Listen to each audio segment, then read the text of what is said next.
যে পরিযায়ী শ্রমিক ভাইয়ের বাঙালি শ্রমিক ভাই রবীন্দ্রনাথের ভাষায় কথা বলেন, বাংলায় কথা বলেন, বাংলার মানুষ, বাদুড়িয়ার মানুষ, আমাদের উত্তর 24 পরগনার, কাজের জন্য মহারাষ্ট্রে ছিলেন, তাকে খুঁজে পাওয়া যাচ্ছিল না। আজকে বস্তার মধ্যে তার টুকরো টুকরো মৃতদেহ পাওয়া গেছে, এবং পাওয়া গেছে কোথায়? সেই বস্তাটা তার বাড়ির কাছে পাওয়া গেছে।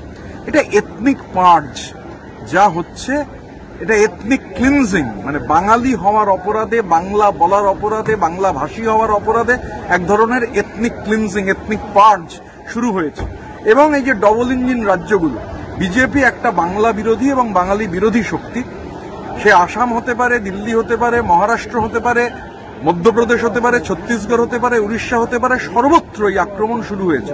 এবং আজকের যে ঘটনা, এটা একটা ভয়ানক প্রবণতা, কারণ আক্রমণটা এখন আর একদম মানে মেরে ফেলা পর্যন্ত। এবং এটা আমরা বলছি, এই ঘটনাটা ওই আবার আমি বলছি যে এথনিক পার্জ, এথনিক ক্লিনজিং, বাঙালি হওয়াটা অপরাধ হয়ে দাঁড়িয়েছে।